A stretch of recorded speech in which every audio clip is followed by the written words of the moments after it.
This January 12th, we are celebrating the 100th anniversary of the opening of the Judson Health Center. We begin with a short video on the history of health activism at Judson, followed by a panel discussion moderated by Dean Sherry Glied of NYU's Wagner School of Public Service. Thanks so much for watching. Good morning. My name is Abigail Hastings, and I will be your host as we celebrate health activism and place at Judson Memorial Church. Let me begin with place because when asked today about Judson, one gets multiple answers.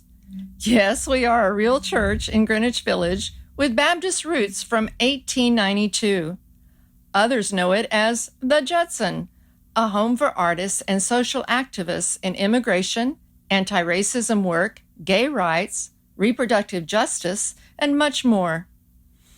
But multiple functions are nothing new at Judson.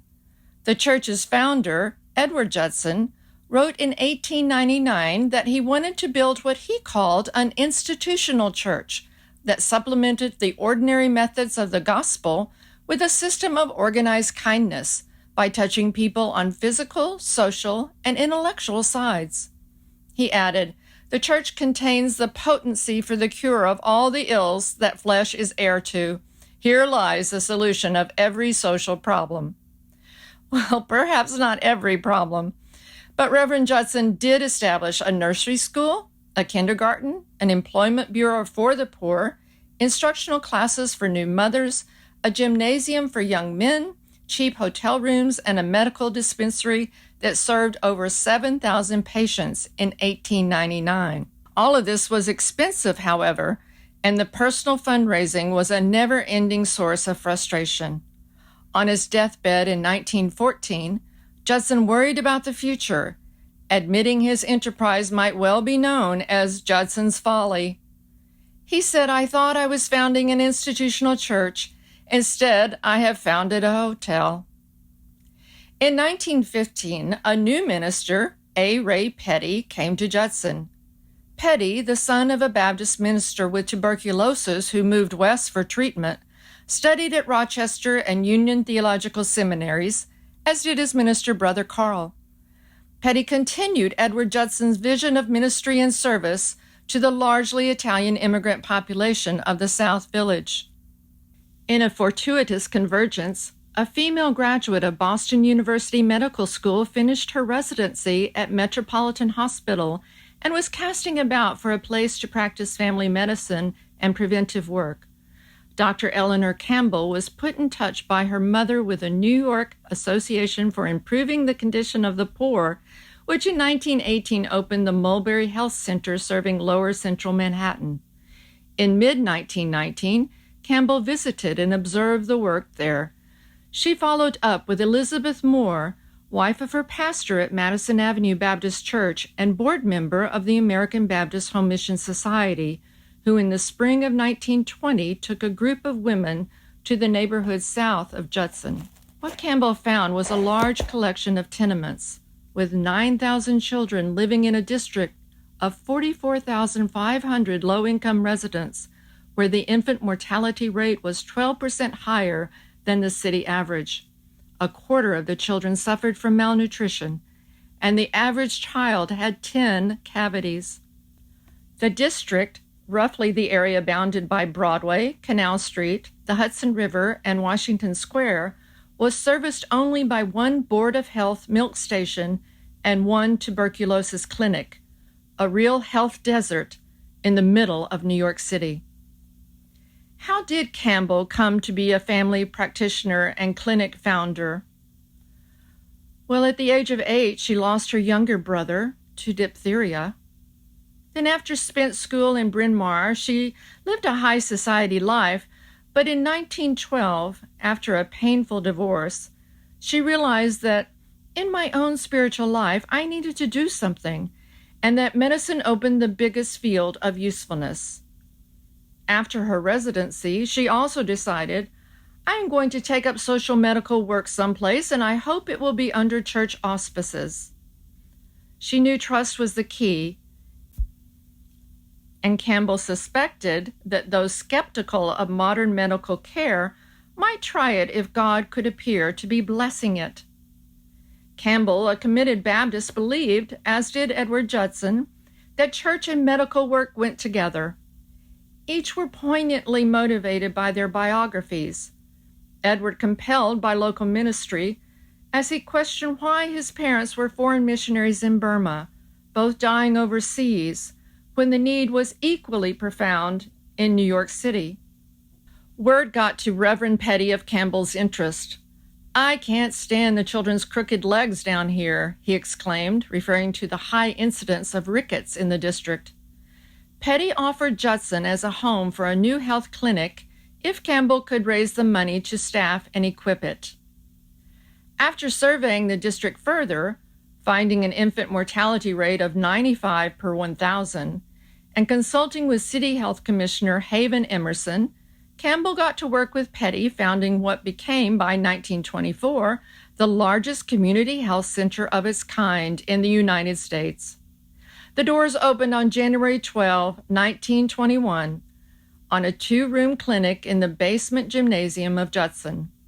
The first patient was the daughter of an Italian immigrant from the tenements south of Washington Square. But would the largely Catholic, formerly rural, Italian immigrant population attend a health clinic staffed by urban Protestants?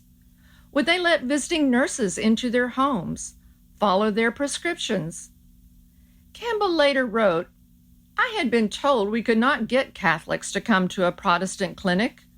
While still held in the church itself, they came so fast we were swamped. We saw we would have to expand or be crushed by the very need." But Edward Judson was thinking of his Catholic mission field when the church was built.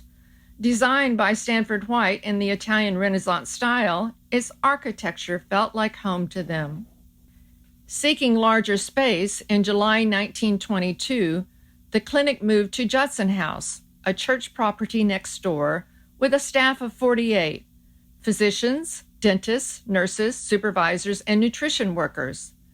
They ran clinics for both sick and healthy children and for mothers, dental and orthopedic clinics, classes in nutrition and parenting.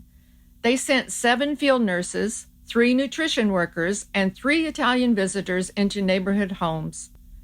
During 1924, Judson had over 22,000 in clinic attendance and provided 14,000 field visits.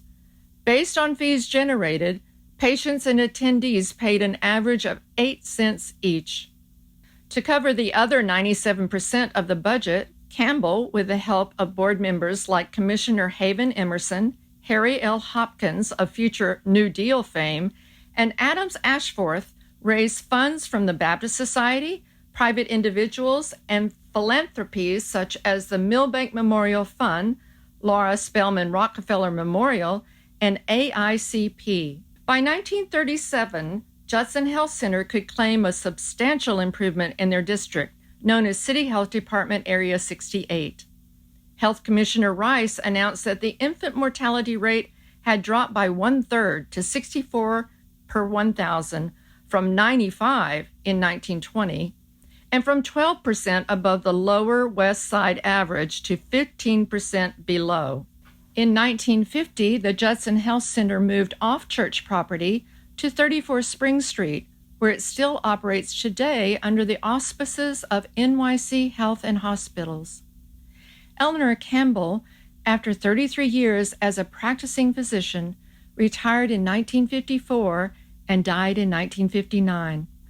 Her partner in founding the health center, Reverend A. Ray Petty, died young in 1932, but his widow Nancy lived with Campbell until the latter's death. In 1956, Howard Moody, a Southern Baptist from Texas and ex-Marine, arrived at Judson and would oversee the third wave of health activism there. In 1967, 6 years before abortion was legal nationwide, a group of American clergy led by Moody counseled and referred women to licensed doctors for safe abortions. Their group of 21 Protestant ministers and Jewish rabbis, the Clergyman's Consultation Service on Abortion, was announced in an article that appeared on the front page of the New York Times. They would not operate in the shadows, as they felt they were answering to a higher law. The project could not have worked well without the chutzpah of staff member Arlene Carmen, who pretended to be pregnant to check out potential abortionists. The CCS operated out of Judson, but its model grew to incorporate chapters in 38 states with some 3,000 clergy as members. By the time of the Roe v. Wade decision in 1973, it is estimated that the Clergy Consultation Service had referred at least 450,000 women for safe abortions. In 1970, after legislation made abortion legal in New York State, CCS opened Women's Services, an abortion clinic in New York City. This clinic later became CRASH, the Center for Reproductive and Sexual Health, which also introduced an outpatient biopsy clinic for breast cancer. Women's health continued to drive Judson's involvement as we discovered that another population being exploited for health care was sex workers. In 1975, this led to Judson's Prostitution Project, helping working women, as they were called, to find safe and respectful doctors, just as CCS had, again with Arlene's help. This evolved into a mobile van where the women could gather to socialize. The goal was to support the women, never to proselytize, as some churches might in that kind of ministry. In the summer of 1969, Judson was concerned about the health conditions among the hippies then flocking to the East Village. With community activist Paul Ramos, they opened the East Village Youth Project, where health services and screenings were provided from a construction trailer. Judson House became the runaway house in those years of transient youth. The mobile unit found a permanent home and was named Betances Health Center, where it operates today on Henry Street, serving over 6,000 underserved patients each year. In 1975, Judson opened the Center for Medical Consumers, founded by Arthur Levin. Here was access to medical information to learn about one's disease and self-care. Information in short supply before the internet. The early 1980s brought the AIDS crisis, and Judson responded early, providing emotional support, pastoral care, and hosting funerals when other churches would not. Judson continues its health-related work in reproductive justice and women's health, in making harm reduction kits for drug users and advocating drug policy reform, and in sanctuary for immigrants, many of whose mental health suffers due to harassment by immigration and customs enforcement. Throughout 2020, Judson ministers have presided over burials of dozens of unclaimed persons who have died of COVID-19. Judson will continue to be an important site for health activism, particularly for the marginalized, the impoverished, and the displaced, particularly now with climate change fallout, global disease, and the consequences of racism. Public facilities will, of course, be critical to service the city's needs, but the past suggests that change happening on the ground can elude publicly funded solutions for years.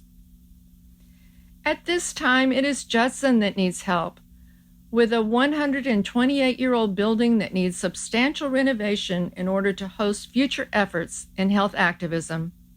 As sociologist Eric Klinenberg has written, it is the physical conditions that determine whether social capital develops. In other words, place matters. It is our hope that with your help to our capital campaign, Judson will continue to be here, enacting a modern version of Edward Judson's still relevant vision. Thank you. Good morning. I'm Sherry Glied, the Dean of the Wagner School of Public Service at New York University, and I'm your moderator today. I am really happy to be here at Judson Church with my distinguished colleagues to celebrate not only the 100th anniversary of the opening of the Judson Health Center in the room below me, but all the health services delivered to people in need from this building. Joining me today in this discussion about the linkage between place and health activism are Abigail Hastings, a longtime member of Judson and one of the church's archivists, and three distinguished external guests. Dr. Osiris Barbot is a physician, public health practitioner, and innovative leader at the intersection of public health and healthcare delivery. Her commitment to social justice is the common thread through her career in advocating for health equity, children's well-being, and community health. She's currently adjunct assistant professor at the Columbia University Mailman School of Public Health and senior fellow for public health and social justice at the JPB Foundation. Previously, she served as health commissioner for New York City, directing the city's response to the first wave of the coronavirus pandemic. And before coming to New York, Dr. Barbot was commissioner of health for Baltimore City. She started her medical career providing general pediatric care to the poor and uninsured families of Washington, D.C. Amy Lauren Fairchild is Dean of the College of Public Health at the Ohio State University. She's a historian who works at the intersection of public health ethics and policy. Whether exploring the tension between privacy and surveillance, immigration and border control, or paternalism and liberty, Fairchild assesses the social, political, and ethical factors that shape the potential and limits of the state to intervene for the common good. She's also concerned with the quality of evidence used to support these interventions. Fairchild, who came to Ohio State from Columbia University by way of Texas A&M, is delighted to serve as Dean of the College of Public Health in a university whose mascot is a poisonous nut. Eric Klinenberg is Helen Gould Shepard Professor of Social Science and Director of the Institute for Public Knowledge at NYU. He's the author of Palaces for the People, How Social Infrastructure Can Help Fight Inequality, Polarization, and the Decline of Civic Life, something that is very close to Judson's mission, as well as many other really important books that relate public health, sociology, and history. He is the editor of Cultural Production in a Digital Age, co-editor of Anti-Democracy in America, and co-author with Aziz Ansari of the New York Times #1 bestseller, Modern Romance. His scholarly work has been published in many journals, and he has contributed to The New Yorker, The New York Times Magazine, Rolling Stone, and my daughter's favorite, This American Life. So with that, let's get started. I have some questions for all of you to help us explore the relationship between place and public health and organizations like the Judson Church. Let me start with you, Osiris. You've had local government public health experience in Baltimore and then in New York. In your experience, how do community-based organizations like the Judson Health Center contribute to the health of local populations in cities? What distinctive assets do they bring to this task?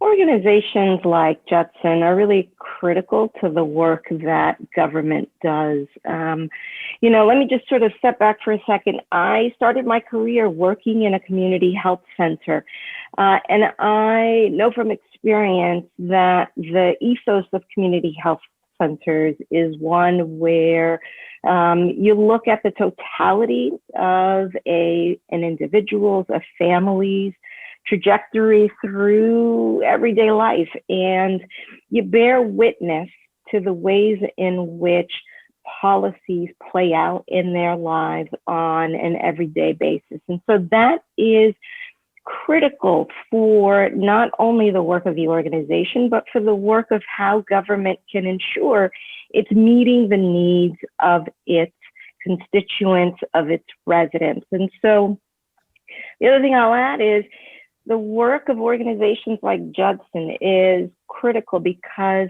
it helps to provide reality checks for what government is trying to do, and it helps to provide accountability to ensure that programs that government is putting in place are meeting the actual health needs of communities in real time and aren't, in fact, contributing to the decline of communities' health. So the work that Judson is doing and has been doing for the past 100 years is critical to the vitality of not only the immediate neighborhood that it serves, but the city as a whole. Because, one of the things that I've always said as commissioner is that as a city, we are only as healthy as our most challenged community. And so the work that Judson continues to do is really critical to ensure that we are all healthy as a city. Thanks very much. Abigail, I'm told you know more about Judson's history than almost anyone. Can you give us some examples of how Judson has contributed to the community's health over time? I think part of the ministry of Judson is just paying attention. And so from the very beginning, just looking out our back door, literally to the south of us, those photographs that Jacob Reese took so many years ago of the congested tenements were our initial mission field in providing health services to that Italian immigrant population. And that's a great deal of what the follow-up with the health center that we've been talking about and celebrating today was about. But even beyond that, in the early years, we had orphans living in the tower that now belongs to NYU, by the way. We had a fresh air type excursion for children so that they could be out in the country. During the Great Depression, there were homeless people sleeping on our pews, and moving up into the 50s, we were one of the first to have a narcotics program for the youth at the time when a lot of people wanted to deny that there was any problem at all. So a lot of the times we're just looking at those things that are falling through the cracks or things that other churches do not or could not respond to. But if you fast forward to more recent times, in 2008, during the economic downturn, we realized that there were a lot of people who were food insecure for the very first time and would not be comfortable standing in a food line. And so we offered what was initially just movies, but also with a free meal. And that grew into what is now the Judson Arts Wednesdays, where you get a free meal and you get free entertainment, whether it's dance, music, or other kinds of performing arts. Arts have always been an integral part of Judson's ministry, and the way that we like to combine the whole body spirit has to include the arts in our mind. Even the building itself, as we talked about, it was built with the Catholic Italian immigrants in mind from the outside, but from the inside, it had the finest class, John Lafarge's Last Great Commission, the carvings of Herbert Adams. And it was, I thought initially for the rich people to lure them in, but it was really for the Italian poor to have a place that is a respite from the tenement rooms of their own housing projects. So the last thing I would say about that is that even from the outside, we had a ministry where you didn't even have to go into the church. There were 3 fountains initially on the outside of the church where there was cold, clean water, which was in short supply during that time, and even helped keep some people out of the bars because they didn't have clean water at home. And we had an extra expense in bringing in a big block of ice so it would be cold water. So that has a biblical resonance for us, offering a clean, cool water. But I just wanted to mention that part of the driving purpose of Judson is we're not a big church. We've never been a big church, big congregation, but we try to find those things that fall through the cracks that other churches feel they can't do. That resonates with our abortion project, the prostitution project. But the reason we were able to do that is that our theological foundation includes the idea of soul competency, which translates into no censorship. When we have arts in our building, we do not censor what they present. And the other theological foundation for us is the autonomy of the local church. It is not hierarchical. We're Baptist and congregational. So there wasn't a bishop or someone else who could shut us down. And that has made a lot of programming at Judson possible in ways that it doesn't in other places. And so it's the congregation that decides the course of our ministries. And as you have seen and will see, healthcare has been a huge component of where we put our emphasis. That's beautiful. I also really like the resonance between the points that Osiris made about connecting to what the community really needs in that very granular way, and your stories about incorporating the arts, for example, into the food program. So people feel like they can come in and not feel a sense of shame that they're looking for food. They're coming to a concert, a free concert, and that kind of responsiveness to community needs, I think, is really a hallmark, I think, of what a community-based organization can do. Eric, you've studied community-based organizations for a long time now, and also community health. How does Judson and this kind of community-based organization contribute to the well-being of communities? And do you think the health part of it is distinctive in some way? I do think it's distinctive, and I also think it's essential. And let's put this in some context. We're speaking right now at a moment in American history where it feels like everything is up for grabs and everything is at stake.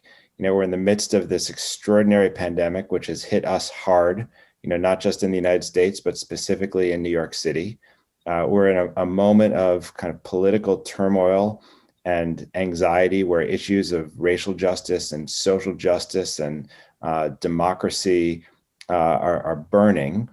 And we're doing most of it, as you can see on your screen, from our individual private rooms on our laptops or computers separated from one another, feeling atomized and often isolated and sometimes lonely.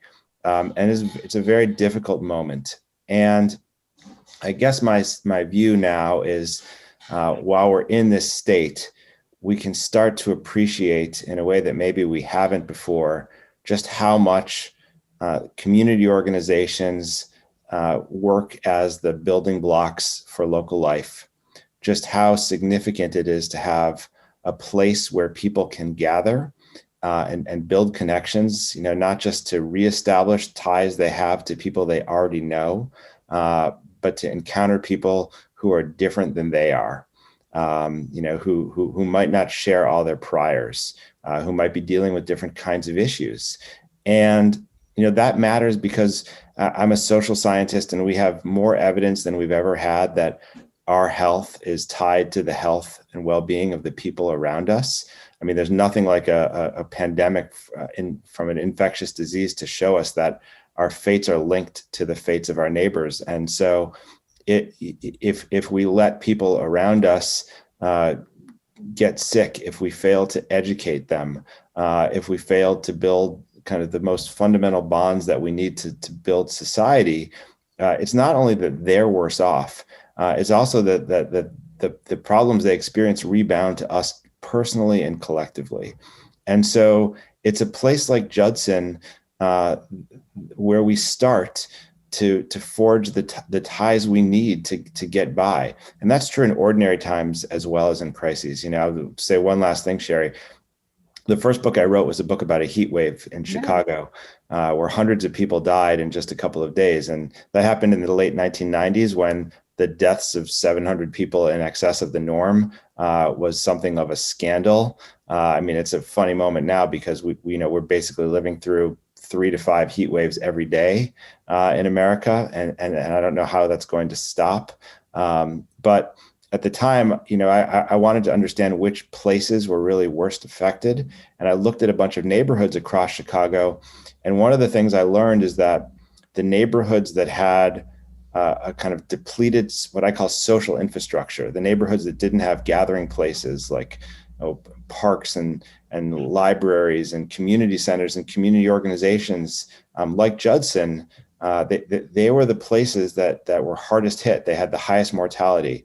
And I found a bunch of places in Chicago that were very poor, that were very segregated, that were vulnerable in a million ways, but proved to be the most resilient areas in Chicago during the heat wave because they had a strong social infrastructure. And the thing I want to end on here, because I think it matters for this moment, is that the even more striking thing I learned is the places with strong social infrastructure, it wasn't just that they were resilient during the crisis. It turns out they had significantly longer life expectancies for their residents on a daily basis, every day. So neighborhoods that were literally across the street from each other that had exactly the same demographics, the places that were depleted and didn't have organizations like Judson were death spots. The places that had organizations that had a commitment to civic life, that had places that would draw people out and together, were able to promote life and health. And that is such an important lesson today. That's beautiful. Thank you. So another dimension of Judson, I want to come back actually to Eric's point about building the civic web, but let me go back to Amy first. And one distinctive feature of Judson is that it served an immigrant community. And it helped to facilitate the assimilation or the joining of immigrant groups into the fabric of New York City. In your work, how do you see that play out more generally? How do community organizations around health play into immigration in the United States? Well, let me frame it in terms of both the moment that I looked at from an immigration perspective, the period of the progressive era, but also this moment in time.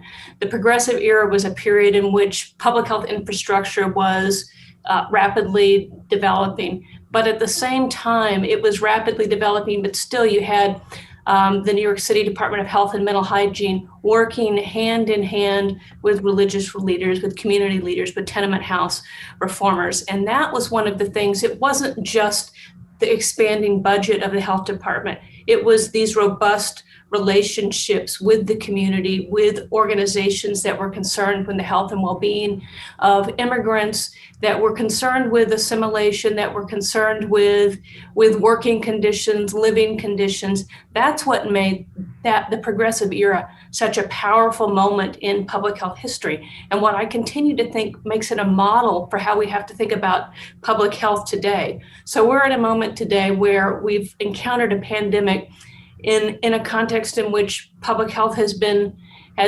hobbled by years of being under-resourced, even following September 11th. There was a boost of funds to public health, but as always happens throughout the course of history, moments of concern, panic, crisis push money into public health, but then it withers away. So one of the conversations that we're having in public health is the importance of recognizing the state, recognizing governments and the need for funding. But at the same time, we have to remember this moment in the progressive era, because no matter how much funding we put into surveillance programs at health departments, no matter how much funding we put into vaccination clinics, if we don't have this interconnection with the community-based organizations that as Osiris said, give these communities voice and share their needs and help them to be the groups that's directing the resources. If we don't have those connections, then public health is not going to have the same kind of voice and the same kind of reach that it's going to need to really achieve not just a vision of civic health, not just a public health, but of what I hear Eric describing as civic health. It is a prioritization of the well-being of all. It is the engagement of all. And the state can serve as a commons that can help to bring those people together, but the state can't do its work without those different layers. And I would even add in not just community-based organizations, NGOs, but business communities. And that's one of the things that we saw in the progressive era too. It wasn't just religious leaders. It wasn't just the Judsons of the world. It was business reformers, business advocates, government reformers who were coming together. And we have a moment in the United States at this moment in time in which we can begin to think along those lines. And my concern is if we continue to think in terms of silos, and silos not only in terms of the state versus the community, the public versus the private, but from a health perspective, the needs of infectious diseases versus the needs of chronic diseases versus environmental toxins, we're not going to make the kinds of progress that we really do need to make if we're going to seize on this moment where we have such an opportunity to think about remaking society and remaking the world that we live in. So all of you are making me feel much more optimistic on such a very bleak day, I think. Because we have an audience, I think, that has many different backgrounds. I wanted to ask all of you to give me some concrete examples of what a community-based organization has done. If you can give me of that connection between either government and the community-based organization or the community, something really, that people can remember as they walk out of our little Zoom meeting here. Let me start with Osiris, who's been doing this on the ground for so long. Sherry, one of the things that I've been thinking about is the importance of remembering that health doesn't happen in a vacuum, that the vast majority of health outcomes, the degree to which people are able to remain healthy, has everything to do with their environment, has everything to do with the social conditions in which they live. And when we think about sort of the most recent history that I've been reading about Judson, the degree to which they were involved in meeting the social needs at the time, be it women's reproductive health, be it meeting the needs of the community with regards to the AIDS epidemic, be it, most recently meeting the needs of community with regards to the opioid epidemic, and then even more immediately meeting the needs of food insecurity as resulting from this COVID pandemic. I think it's the degree to which we focus on the fact that these community organizations and Judson in particular are meeting the needs in real time faster than any government entity could do, and how critical that is to ensuring not only the health and safety of the community,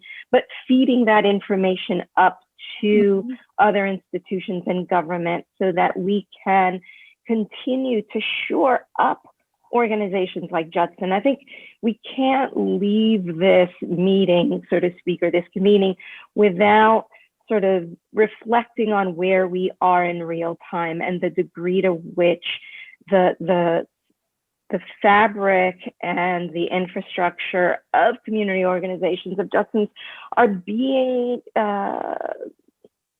threatened by economic insecurity that we're seeing in this time. And we, when I say we, I mean government and society, need organizations like Judson now more than ever, because if we're ever going to get out of this pandemic in a way that helps to retain the fabric of community, it's now. And so we need Judson more than ever.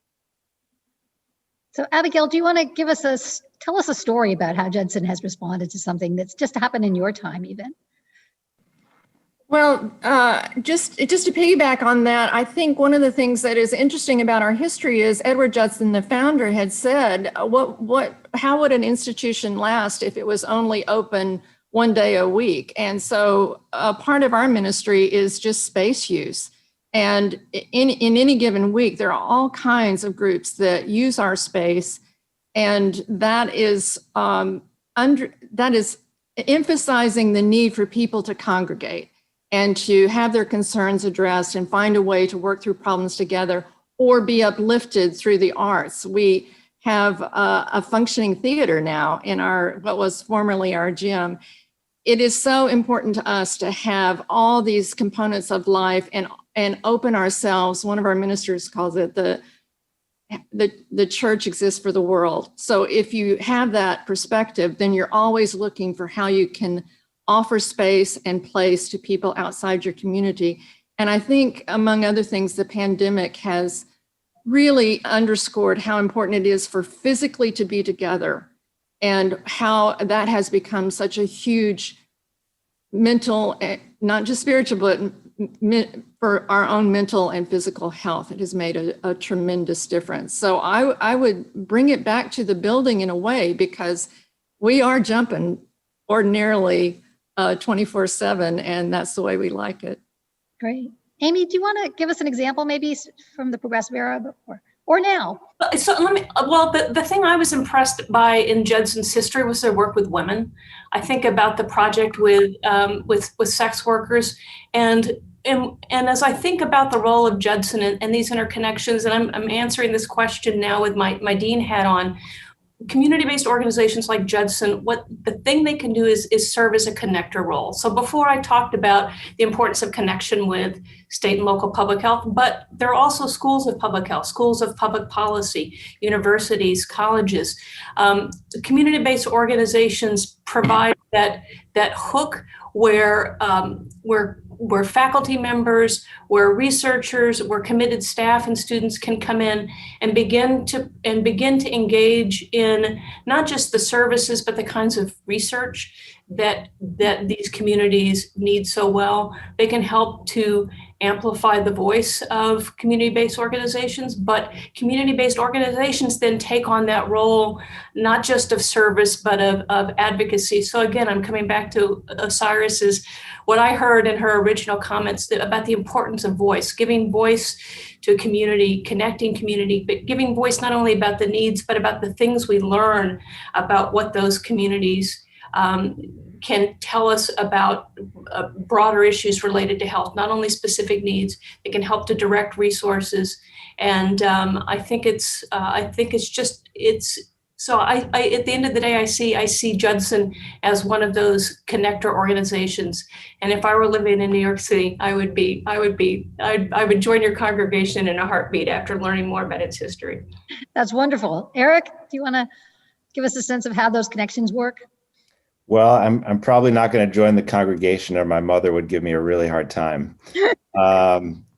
but I'm happy to admire and support it. One of the things that's been very striking to me living in New York during the pandemic is the extent to which kind of ordinary people got involved in mutual aid networks that did not exist before to help neighbors and strangers in ways that they had never imagined doing before.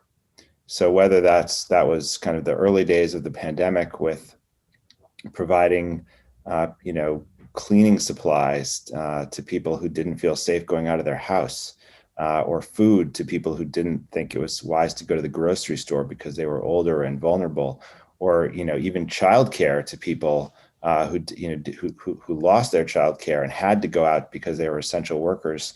To today, when communities across New York are providing food for neighbors and financial relief for neighbors and legal advice to their neighbors, there is an extraordinary outpouring of civic activity that you find, not just in New York City, but across the country. And the kind of extraordinary opportunity for organizations like Judson is to use the physical place, of the church, to use the networks, the relationships that you've built over generations to do a kind of mutual aid in a place on a scale, that the kind of new mutual aid networks simply cannot do. I've seen churches do this in many different cases. In this book, Palaces for the People, that I wrote recently, the chapter that's about climate change actually begins with the story of an extraordinary Baptist church called Wilcrest in Houston, Texas, which made a kind of principled commitment to having a multicultural, multiracial congregation and to serving not just congregants, but also people in their neighborhood. And when Hurricane Harvey inundated Houston years ago, they transformed the church into a relief operation. And in a way, the church is a relief operation in slow motion on a daily basis, but they really amped it up during this moment. And they were providing food and cleaning supplies and help to everyone, not just the people who came on Sunday morning. And then they went out into the neighborhood to help people repair their homes. And they started by taking care of people who were participating in the efforts themselves, who were in the congregation. But so many people showed up because they heard the calling of the church, because they felt that they belonged in this moral community, that very quickly they were able to expand into the homes of strangers as well. And they have kept on that work in the years since. Maybe we're going to be done with this pandemic soon. I truly hope we are. I hope the vaccine works. I hope we wear masks. I hope we stay distant. But we are entering into a moment of history where we will have more insecurity. We are living in a climate change world. We're living in a world where future pandemics, are more likely because of the climate, because of urbanization, because of globalization. There's a lot of volatility ahead. And in that volatility, we need anchors. And kind of Judson is one of the rare places that's able to, be effective because it's so deeply anchored. And, my concern is really just that Judson and other organizations like it, continue to have the resources they need to operate well, to be successful. Because let's face it, everybody is hurting right now. Everyone has major needs right now. Everyone is strapped for resources, and it's going to be that way for a while. And so I think the really burning question for all of us is, how can we help, whether it's with our time and our physical labor or with our money, if we have money to give. But we're in an all hands on deck situation here. I think that's absolutely right. And, we are meeting by Zoom. It's very, very disappointing, I think, for all of us not to be in the same room.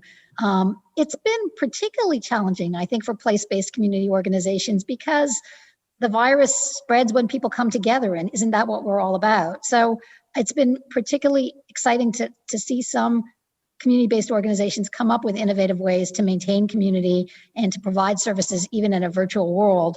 Abigail, do you want to tell us a little bit about how Judson has responded to COVID? Yes, let me mention that 100 years ago, one of our fundraising letters 100 years ago said, Christian, Jew, and pagan meet here. And I'm not proselytizing, Eric. I'm just saying it's still true. And my mother would still be really upset with me if I joined. I'm telling you. We're very eclectic. Let's just put it that way. In the midst of the pandemic, the first response was internally for us to set up a network of care, making sure that our elders were provided for materially, but also spiritually. We have a daily meditation group. The mental health aspect of the pandemic is paramount to keeping us through. I don't know if anyone anticipated that we'd still be doing this in January 2021, but that has been important to us as a community. And to have happy hours and other kinds of Zoom gatherings. But again, just looking right outside we think of Washington Square Park as our backyard, just looking outside our back door, we had a strong commitment to the Black Lives Matter movement. And we realized that with the increasing number of marches, one of the things that we could provide was what we called sanctuary for protesters.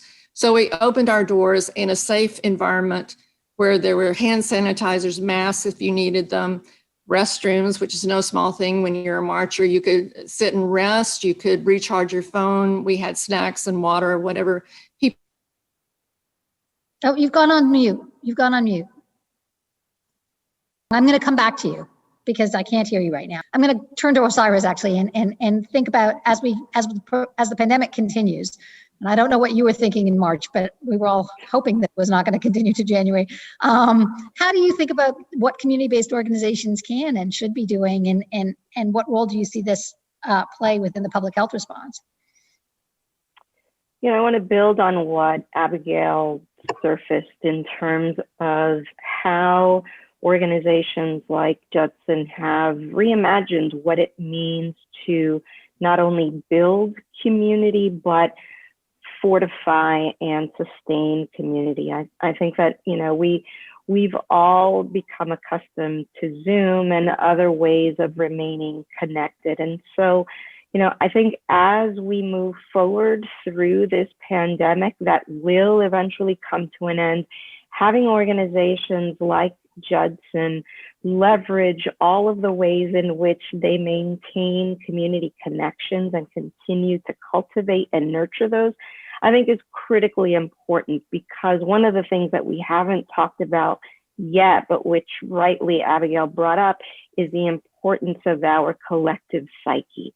And that, I think, is really critical to the ongoing, not only recovery, but really true healing from a physical and spiritual perspective that we don't talk about very often, but which is central, I think, to not only surviving COVID, but returning to a place where we can collectively thrive, because that's really what New York City is about. We are a vibrant, strong city that is inclusive of a diversity of communities.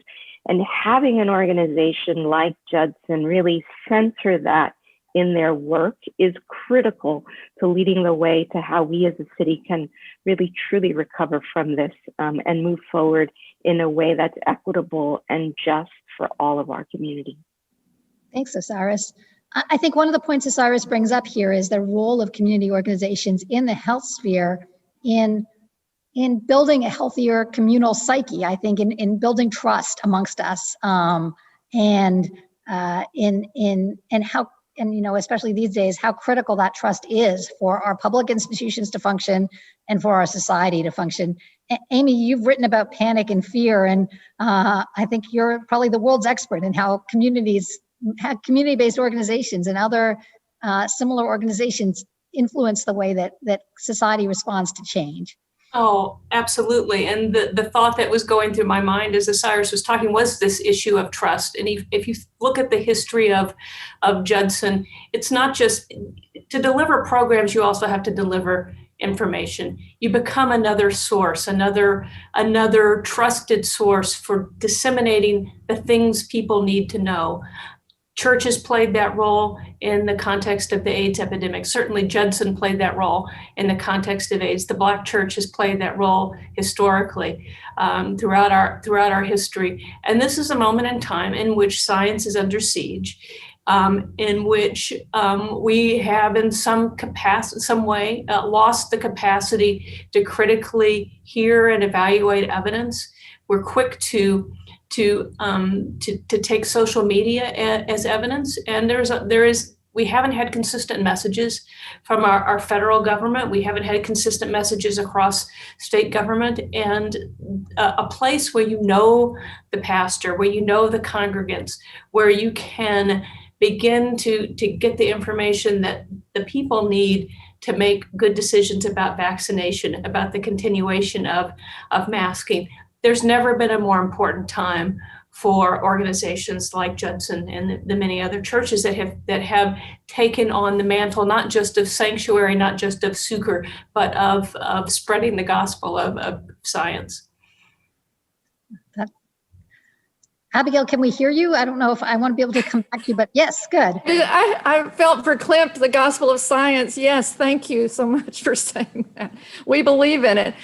The point I was making about looking outside our back door, and Washington Square Park for us is our backyard, is that we immediately felt connected to the Black Lives Movement. We're deeply connected to that. And we wanted to provide a place, particularly in the spring when the marches started happening, where people could safely come if they needed to just rest or go to the bathroom, which is no small thing when you're marching. We had hand sanitizers, masks, we had water, and a place to charge your phone, and also just to know that you were safe. If you needed literal sanctuary in case you were feeling intimidated or harassed as you were marching. So that was an important thing for us to offer, but also it became a model, and we received a grant in order to duplicate that model across the country, because it's entirely likely there will be more marches going forward, and we want to have churches prepared for that. And that's a small reminder too, that in the long run, one of our principles is to light a torch and pass it on, that we want to come up with programming that is duplicable and that we are not forever tied to. So our main interest is to create something that then a community-based organization can take over, because they know best what they need for their community.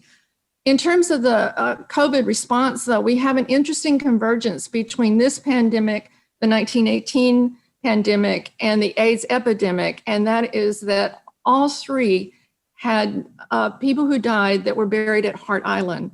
So another part of our ministry has been what has been called the Women at the Grave, and that is a weekly prayer on Thursday mornings over those who are being interred or when ashes are spread.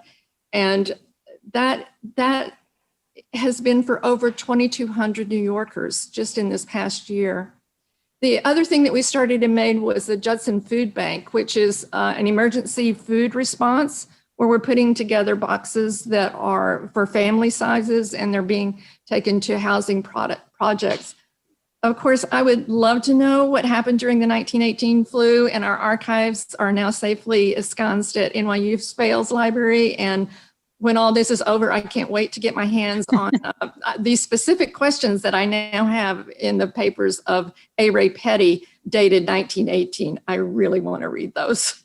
That's wonderful. That's all right. Well, we're next door to Bob's Library, so you should be able to get in there and find out. Eric, when you think about how organizations respond to crisis, what do you see the role of community-based organizations like Judson has? Well, I talked about this a little bit in terms of kind of how you provide a kind of acute emergency relief, during a crisis like a heat wave or a hurricane. And, talked a little bit about, kind of the building blocks that community organizations provide for long-term crises. And I guess that's where we really need to be focused now. I think, we're obviously at a time when democracy is under threat and when the pandemic is raging like never before. So it's not as if the acute crisis is over, but it seems to me that the real challenge is kind of figuring out how we rebuild. And here, again, we need civic spaces where people can come together and figure out who we are and what we value and how we want to direct our energy. And I think we face existential crises, as a city. We come out of this pandemic with a crisis in homelessness, with the kind of extent of our racial inequalities revealed in a way that I think they're not always kind of revealed to everyone, with kind of public health problems, that are unfathomable at this point. I'm so glad Cyrus brought up the kind of mental health crisis. As a parent of children, I think about all of the kids who've been confined and separated and distanced from one another for what will be more than a year. I think about the education gap, the ways in which our educational inequalities will be even more pronounced because some kids have been nurtured, and supported by private schools and private tutors and parents who have time to work with them, and others have been left on their own. And so we come out of this facing existential questions about how to rebuild. And if you look around New York, or if you look around other cities and try to kind of identify the organizations that are going to lead that process of renewal, a deliberative process where we figure out what our priorities need to be.